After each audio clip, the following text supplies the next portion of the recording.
Hi everyone. तो आज हमारे साथ हैं मलेशम सर एंड विशाल सर, जिनके साथ हम बात करने वाले हैं उनकी गेट जर्नी के बारे में and GATE as an examination India में कैसे ग्रो हो रहा है एंड क्या इम्पैक्ट होगा आगे आने वाले सालों में गेट एग्जाम को विद रिस्पेक्ट टू स्टूडेंट्स। तो स्टार्ट करते हैं विशाल सर से।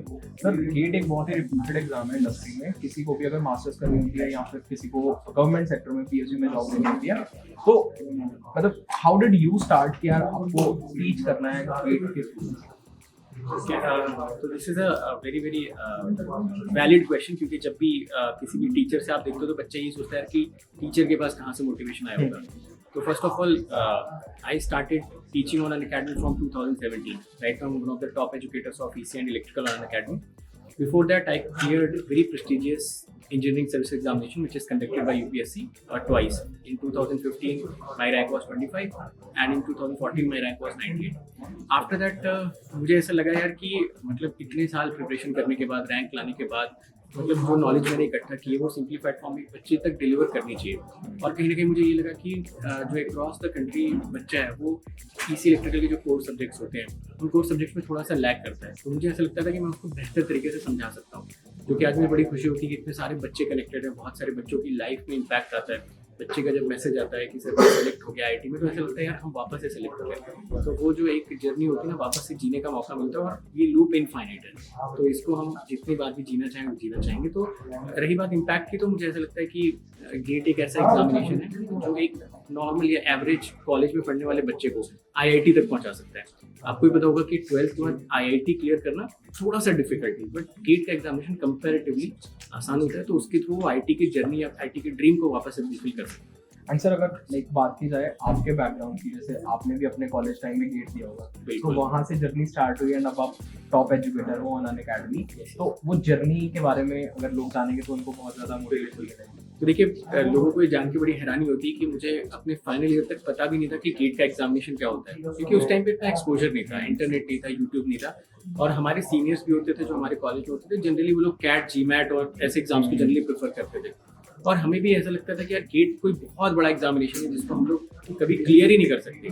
तो कॉलेज के फाइनल ईयर तक आते आते एक ही ड्रीम होता था कि कैसे भी करके इन्फोसिस या TCS में प्लेसमेंट ले लूँ। हमारे कॉलेज में बड़ी कंपनीज आती थी, तो मैं भी इन्फोसिस में प्लेसमेंट लेके चला गया। और इन्फोसिस में मैसूर कैंपस में ट्रेनिंग करते थे, बहुत अच्छा लगता था, नेक्स्ट लेवल का कैंपस था। बट धीरे धीरे डीप डाउन कहीं ना कहीं पे ये फील होने लगा यार कि सपोज मैं रोड पे चल रहा हूँ और मुझसे कोई पूछता है कि भाई तुम्हारी अचीवमेंट क्या है, तुमने क्या हासिल किया आज तक। तो मैं सोचता यार मैं 22-23 साल की एज में मेरी तो कोई अचीवमेंट ही नहीं है। मैं किसी से बताता भी हूँ कि मैं इन्फोसिस में काम करता हूँ, जनरली सोसाइटी उसको एक अचीवमेंट की तरह ट्रीट नहीं करती है। तो मुझे ऐसा लगा यार कि एक बार एफर्ट देना चाहिए। तो फिर जब मैंने प्रिपरेशन करना स्टार्ट किया, थोड़ा सा मैंने अपने घर वालों से भी डिस्कस किया, घर वालों ने भी थोड़ी सी फ्रीडम दी कि हाँ आप ले सकते हो। तो थोड़ा सा टाइम लेके एफर्ट डाल के जब प्रिपरेशन करना स्टार्ट किया, तो समझ आया कि ये प्रिपरेशन ना कॉलेज में रहते हुए भी हो सकती थी, क्योंकि वही सारे सब्जेक्ट्स हम कॉलेज के बाद ड्रॉप लेके पढ़ रहे हैं। जबकि अगर कॉलेज में किसी ने अवेयर कर दिया होता, किसी ने थर्ड ईयर में बता दिया होता कि भाई ये सब्जेक्ट्स हैं, गेट में से क्वेश्चन आएंगे, आपको पढ़ना स्टार्ट करो, तो कॉलेज में भी बड़ी इजीली उसको किया जा सकता था।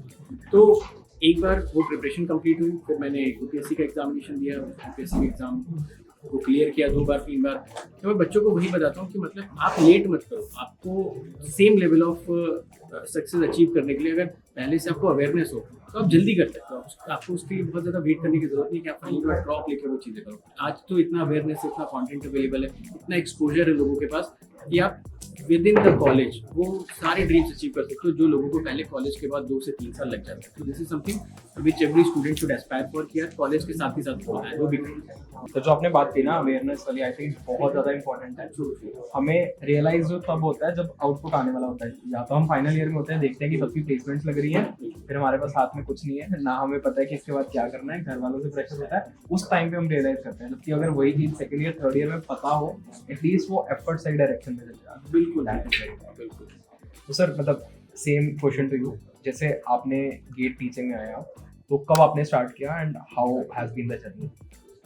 I have started in 2009, but उससे पहले एक सिचुएशन था और टीचिंग में आने के लिए, वो है मैं पॉलिटेक्निक कर रहा था और उस टाइम में मैं तो बहुत ऐसे बोल सकते हैं I can not afford even 1 year fee for diploma, that's 1000 rupees at one moment.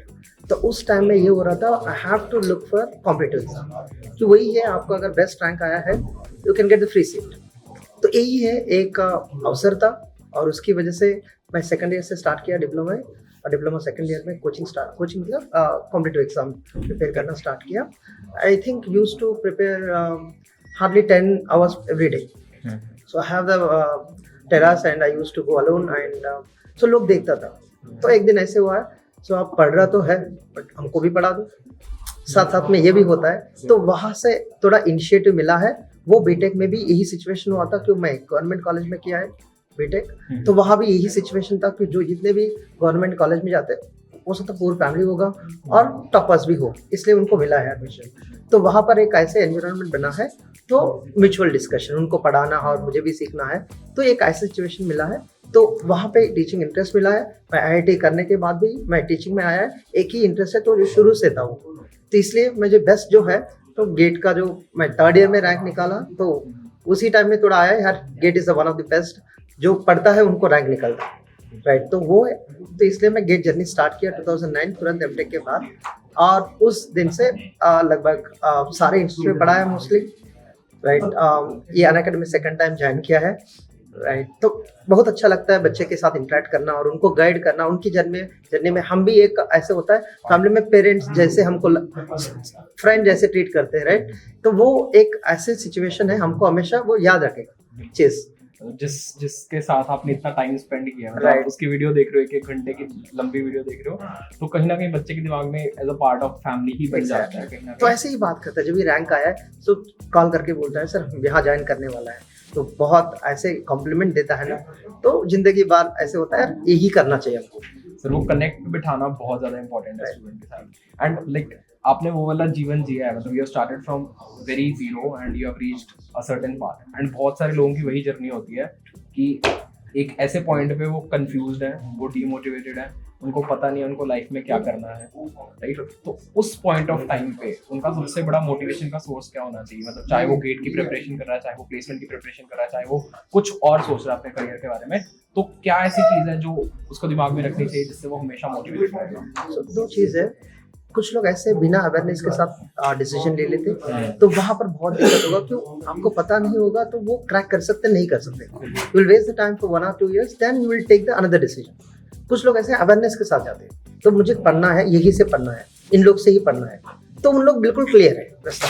But problem यहाँ आता, लगभग 80% ऑफ द स्टूडेंट्स उनको ये नहीं पता कहाँ जाना है, क्योंकि कॉलेज में प्लेसमेंट्स मिलता है तो, बट वहाँ अटेम्प्ट करने के बाद भी उनको जॉब नहीं आता है. और नेक्स्ट तो गेट प्रिपेयर करता 1-2 साल, उसके बाद भी दिक्कत होता है. क्यों?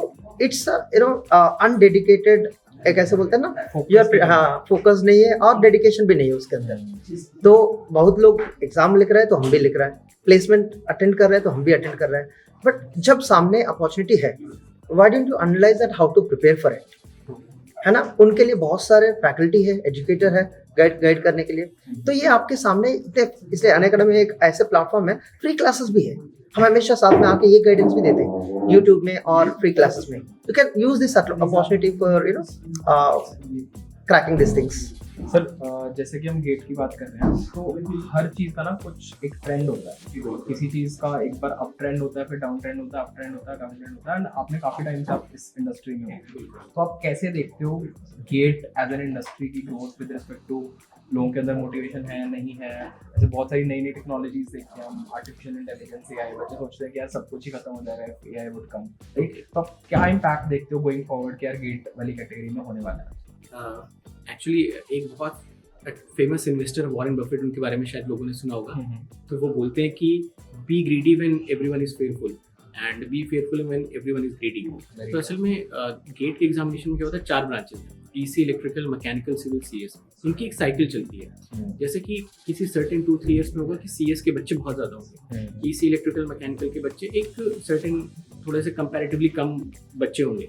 तो जिस ब्रांच में बच्चे कम होते हैं उनको ऐसा लगता है कि यार गेट का तो स्कोप खत्म नहीं हो रहा है, क्योंकि हमारी ब्रांच में तो बच्चे ही नहीं. जबकि अगर देखा जाए तो ये बेस्ट अपॉर्चुनिटी कम बच्चों में बीट करके, क्योंकि आप सेम आईटी में जाने वाले हैं. तो जैसे अगर मैं आपको एक एग्जांपल दूं, तो 2014 में अप्रॉक्सीमेटली 2 लाख बच्चा अपीयर होता था इलेक्ट्रॉनिक्स ब्रांच में. अभी अगर उस 2 लाख बच्चे में आप 500 रैंक लेके आते हो तो आप आईआईटी कानपुर पहुंचोगे, आईआईटी बॉम्बे पहुंचोगे. अभी वो बच्चा घट के हो चुका 40,000. 40,000 में भी अगर आप 500 रैंक लेके आओगे तो अभी भी IITs में VLSI ब्रांच चल रही है, कम्युनिकेशन ब्रांच चल रही है, बहुत सारी मल्टी डिसिप्लिनरी ब्रांचेस है जो चल रही हैं। तो अभी 40,000 बच्चों में कॉम्पीट करना ऑब्वियसली आपके लिए बहुत आसान है, क्योंकि सैम्पल स्पेस काफ़ी कम हो गया वहाँ पे। अभी CS में क्या बच्चा बहुत ज़्यादा हो गया, तो ऑब्वियसली CS में जब बच्चा ज़्यादा है तो वहाँ पे कंपटीशन थोड़ा सा टफ है, बट बच्चे इसको नेगेटिव लेता है। बच्चे को लगता है CS में सबसे ज़्यादा बच्चा है तो मतलब CS वाले बच्चों में गेट में अच्छी अपॉर्चुनिटी होगी, EC वालों की नहीं है। ऐसा नहीं होता है। आप अगर IIT कानपुर, IIT बॉम्बे जा रहे हो तो अगर आप एक बार IIT चले गए, IIT का आपके ऊपर टैग लग गया तो इनसे लाइफ टाइम टैग, उस टैग को फिर कोई हटा नहीं सकता। आज से अगर 50 साल बाद भी कोई गेट का रिजल्ट खोल के देखेगा तो सपोज आपकी 23rd रैंक, 23rd नंबर पे आपका ही नाम रहेगा वहाँ पे। तो दिस मैसिव अपॉर्चुनिटी जो आपको मिलती है। और मैं बहुत सारे ऐसे बच्चों को जानता हूँ जो Tier 2 Tier 3 कॉलेजेस से थे, जिन्होंने IIT बॉम्बे गए, IIT बॉम्बे जाने के बाद सैंडिस्क, इंटेल जैसी कंपनीज में मतलब जॉब किया उन्होंने, मेरे स्टूडेंट्स हैं। तो बताते कि हमारी जो पूरी की पूरी फैमिली हायरार्की चली आ रही थी, जो जनरली लोग मिडिल क्लास ट्रीट करते थे, हम सर उसको अपर क्लास में लेके आए। तो आप सोचो कि एक सिंगल एग्जामिनेशन से आप जो पूरी हायरार्की चली आ रही, जो पूरी लेगेसी चली आ रही है, उसको आप चेंज कर सकते हो। और रही बात ट्रेंड की, तो गेट का एग्जामिनेशन मुझे ऐसा लगता है जितने भी कॉम्पिटेटिव एग्जाम्स होते हैं उसमें सबसे आसान होता है उसको क्रैक करना। सर अगर बात की जाए, गेट में बहुत सारे सब्जेक्ट्स होते हैं, सो स्टूडेंट्स के दिमाग में सबसे टफ सब्जेक्ट की इमेज किसकी बनी हुई है? कंप्यूटर साइंस में अगर बात किया है, कुछ सब्जेक्ट ऐसे होता है बहुत सारे बच्चे को डिफिकल्ट लगता है, क्यों? Because of lack of basic knowledge. ऐसे कंप्यूटर में सारे सब्जेक्ट्स ऐसे लगता है कनेक्टेड है एक लेवल तक। जैसे पहले कनेक्टिविटी बात किया है तो सबसे पहले बच्चे को आना चाहिए मैथमेटिक्स एंड एप्टीट्यूड, कि यही अवेयरनेस बनाएगा इंजीनियरिंग में क्या करना चाहिए आपको, बेसिक थिंग्स। अगर मैथमेटिक्स एप्टीट्यूड का स्किल्स बनाए तो उसके बाद जब कंप्यूटर साइंस को कोई भी सब्जेक्ट स्टार्ट करना है तो डिजिटल लॉजिक आएगा, और मैथमेटिक्स में डिस्क्रीट मैथमेटिक्स भी कवर करना चाहिए साथ साथ में। तो फर्स्ट सब्जेक्ट जो है डिजिटल लॉजिक होगा, कि वही से सर्किट को बिल्ड करना, जो भी करना है 0-1 से कैसे इंटरेक्ट करना, तो सब वहाँ सीखेंगे लोग। कि इलेक्ट्रिकल तो वैसे भी नहीं पढ़ सकते, गेट में नहीं है, तो अगर बीटेक में पढ़ लिया तो भाई वो भूल जाएंगे। सो फर्स्ट सब्जेक्ट टेक्निकली बात किया तो डिजिटल लॉजिक, और उसके बाद साथ साथ में कंप्यूटर ऑर्गेनाइजेशन, ऑपरेटिंग सिस्टम। तो यहाँ पे दिक्कत होगा क्या, कंप्यूटर ऑर्गेनाइजेशन कुछ लोग को बहुत डिफिकल्ट लगता है, कुछ लोग को ऑपरेटिंग सिस्टम डिफिकल्ट लगता है, डिपेंड्स ऑन द टॉपिक।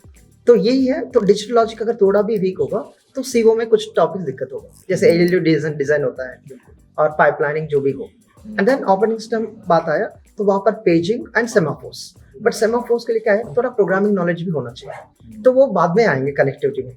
तो सीओ एंड वॉइस के बाद आएगा तो कंपाइलर एंड प्रोग्रामिंग, तो वो प्योर ऐसे सब्जेक्ट है। प्रोग्रामिंग कंपाइलर बहुत जरूरत है computer science and machine learning और डीएस लोग के लिए, क्यों प्रोग्राम लिखना चाहिए इनको थोड़ा। और यहाँ पर सब्जेक्ट की बात किया है, बाकी सारे सब्जेक्ट्स एप्लीकेशन लेवल है। तो इसके बाद तो CN, DBMS और सारे कनेक्टेड एप्लीकेशन लेवल। तो इसमें मेनली CO, CN, OS, कुछ लोग को डिस्क्रीट मैथमेटिक्स। तो ये चारों सब्जेक्ट इसलिए कनेक्टेड समझ नहीं आता, तो रैंडमली पढ़ते, कभी कभी फर्स्ट ईयर से जो स्टार्ट किया है, हाँ सेमेस्टर में लास्ट 1 वीक में पढ़ के एग्जाम निकलता है, और गेट में आया तो रैंडमली स्टार्ट किया होगा, तो वहाँ दिक्कत हो। अगर बीटेक में एवरी सेमेस्टर में सही पढ़ लिया तो गेट में कोई भी सब्जेक्ट स्टार्ट कर सकते हैं, क्यों? नॉलेज है, अवेयरनेस है। अगर बीटेक सही से नहीं किया तब ये सीक्वेंस को फॉलो करें तो मजा आएगा सब्जेक्ट में। तो सर जैसे कि you are teaching to so many students on platform में, तो बहुत सारे बच्चे आपको जानते हैं, उसके अलावा आपकी एक पर्सनल लाइफ है जिसको आपको मैनेज करना है। तो इन दोनों के बीच में एक लाइन होती है जिसको बोलते हैं बैलेंस करना है। तो बहुत ज़्यादा टफ हो जाता है कई सिचुएशन में कि ये बैलेंस कैसे बनाना है। तो how do you make that balance? So this is actually very very good question. और मैं अपने सारे स्टूडेंट्स को भी ये बोलता हूँ कि अगर आपको एक सक्सेसफुल इंडिविजुअल बनना है तो ये एक स्किल है जो आपको over the period of time सीखनी पड़ेगी, क्योंकि एक पर्सनल लाइफ और प्रोफेशनल लाइफ के दो रेल की अलग अलग पटरियाँ, और दोनों पे आपकी गाड़ी चलनी चाहिए। आप एक के चक्कर में दूसरे को कॉम्प्रोमाइज़ नहीं कर सकते। एक एग्जांपल आपको देता हूँ, ज़्यादातर जो स्टूडेंट देख रहे होंगे ऑब्वियसली वो मैरिड नहीं होंगे, तो आपको अलग से एग्जांपल दूँ। सपोज आपकी गर्लफ्रेंड से आपका ब्रेकअप हो गया, तो ऑब्वियसली किसी ना किसी मेंटल लेवल पे आपको इम्पैक्ट करता ही करता है। But you have to be skilled enough, you have to be trained enough not to compromise your preparation, work anything and everything. वो आपका चलना चाहिए। तो जिस दिन आप इस लेवल की एक्सपर्टीज डेवलप कर पाओ कि आपकी पर्सनल लाइफ में कुछ हो रहा है, सपोज हो सकता है किसी दिन आपकी मदर की तबीयत खराब हो, तो हम सभी डिस्टर्ब होते हैं उस चीज़ को लेके, बट वहाँ पे भी आपको टाइम देना है, बट नॉट वाइल कॉम्प्रोमाइजिंग कि आप अपना वर्क कॉम्प्रोमाइज कर दे रहे हो, या फिर आप जस्ट उसको एज एक्सक्यूज ट्रीट कर रहे हो कि यार आपको पता है यार आप काम कर सकते थे, आपके पास टाइम था 6 घंटे का, बट आपने उसको ऐसे एक्सक्यूज ले लिया कि यार चलो ठीक है आज मैं ये एक्सक्यूज ले लेता हूँ और आज मैं काम नहीं करता हूँ। तो मुझे ऐसा लगता है कि ये एक ऐसी स्किल है जो प्लानिंग से आती है। हमें से ज़्यादातर लोग चीज़ें प्लान नहीं करते हैं, हम रैंडमली करते हैं चीज़ें कि अच्छा चलो गेट की तैयारी करनी, रैंडमली करेंगे, कभी ये सब्जेक्ट पढ़ लिया, कभी ये पढ़ लिया। 9 बजे से लेकर 3 बजे तक सोच रहे हैं तैयारी करनी है, फिर 3 बजे से पढ़ना स्टार्ट करें, because we do not plan. That is why we fall in this trap of balancing the life and all. अगर आप प्लान करके चीज़ें करते हो तो आपको पता है मुझे सुबह 9 बजे बैठना है, 9 बजे से लेकर 5 बजे तक मैं अच्छे से पढ़ाई करूँगा, फिर मैं थोड़ा सा कहीं घूम भी सकता हूँ, मैं ट्रैवल भी कर सकता हूँ। और मैं तो कहता हूँ स्टूडेंट लाइफ में ये चीज़ बैलेंस करना बहुत आसान है। आप देख सकते हो आपके सामने बड़े बड़े एग्जाम्पल्स हैं, शाहरुख खान है, विराट कोहली है, बहुत सारे पॉपुलर यूट्यूबर्स हैं जो हमसे कई गुना ज़्यादा काम करते हैं, still they enjoy their life, क्योंकि वो प्लान करके चलते हैं, चीज़ों को बैलेंस आउट करते हैं। तो एक दिन में नहीं होगा, ये एक ऐसी स्किल है जिसके लिए आपको अपने माइंड को, बॉडी को ग्रेजुअली धीरे धीरे धीरे करके ट्रेन करना पड़ेगा। अपने आप को इमोशनल क्वोशेंट थोड़ा लोअर साइड में लाना पड़ेगा। और ये चीज़ याद रखिए कि जो काम ज़रूरी है वो करना ही पड़ेगा, और आपके अलावा वो काम कोई और करने आएगा नहीं। तो ये एक पार्ट है जिसको आप जितनी जल्दी समझ जाओगे उतनी जल्दी आप एंजॉय करना स्टार्ट कर दोगे, क्योंकि काम के साथ साथ एंजॉय करने के लिए अलग से टाइम कभी आपको नहीं मिलेगा यार चलो आप 2 महीने एंजॉय करके आओ। You have to enjoy while working, so this is something which you should develop over the period of time. मतलब बच्चा एक सोच लेता है कि मैंने ये गोल अचीव कर लिया, उसके बाद मैं एंजॉय करूँगा। वो तो एक लूप है, मतलब वो उससे आप बाहर कभी आ ही नहीं पाओगे, वो टाइम आता ही नहीं करता। वो तो जर्नी ही है जिसको तुम बिल्कुल, you should enjoy the journey, not the destination. Sir you recently joined Unacademy, right? तो मतलब बहुत सारी चीज़ें हैं जो स्टूडेंट्स को चाहिए, बहुत सारे लाइक स्ट्रक्चर चेंज हो रहा है, things are changing right with time. तो क्या ऐसी चीज़ है जो you will be bringing to Unacademy table by your students? I and my team, whole CS and DA team, so we have planned very well before joining to an academy. So ऐसे चीज़ें हम अब तक नहीं किया है। जैसे बच्चे को जो बीटेक में है, first year, second year, third year, final year और पास्ट आउट, और इनके अलावा सीएस बच्चे भी नहीं है, ऐसे डीए के लिए, बाकी सारे ब्रांचेस के लिए भी है ना, एक ही प्लेटफॉर्म में और एक ही गोल के अंदर हम ऐसे कोर्सेस लाने वाला है। हो सकता है वो प्लेसमेंट के रिलेटेड है, हो सकता है वो गेट एग्जाम के रिलेटेड है, और हो सकता है जो सेमेस्टर की मैचिंग भी हो। तो इतने सारे वेराइटीज एक गोल के अंदर, और वो भी सेम सब्सक्रिप्शन के अंदर हम प्लानिंग करा है। बट अब तक कोर्स लॉन्च नहीं किया, बट जब करेंगे बच्चे को दिख जाता है। और उस टाइम में बच्चे ऐसे होता है, अभी सेमेस्टर एग्जाम आया तो कॉम्पिटिटिव एग्जाम प्रिपेयर नहीं कर सकते, हम उस टाइम में भी गाइड करने वाला है। तो ऐसी चीज़ें हम हमेशा 1 साल सब्सक्रिप्शन लिया है, पूरा साल हमारे साथ जैसे घर में रहते हैं, हम हमारे साथ हर दिन उनसे इंटरेक्ट करेंगे। सर जैसे कि आप ऑलरेडी अन अकेडमी में पढ़ा रहे हैं एंड आपको काफ़ी टाइम हो गया है पढ़ाते हुए, तो नए टीचर्स आ रहे हैं अन अकेडमी में, तो क्या ऐसी चीज़ है, मतलब हमें हर किसी से सीखना चाहिए?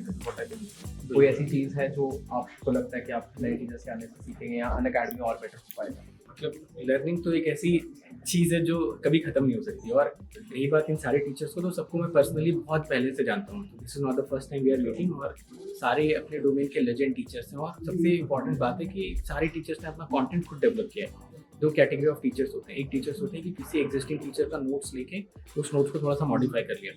आप कभी भी वो नोट्स लेके ना बच्चे से कनेक्ट नहीं हो पाओगे, क्योंकि वो डिलीवरी कभी आएगी नहीं आपकी। मगर इन सारे टीचर्स को हम पर्सनली जानते हैं, उन्होंने खुद से कंटेंट अपना डेवलप किया है, वही डिलीवर कर रहे हैं सालों से।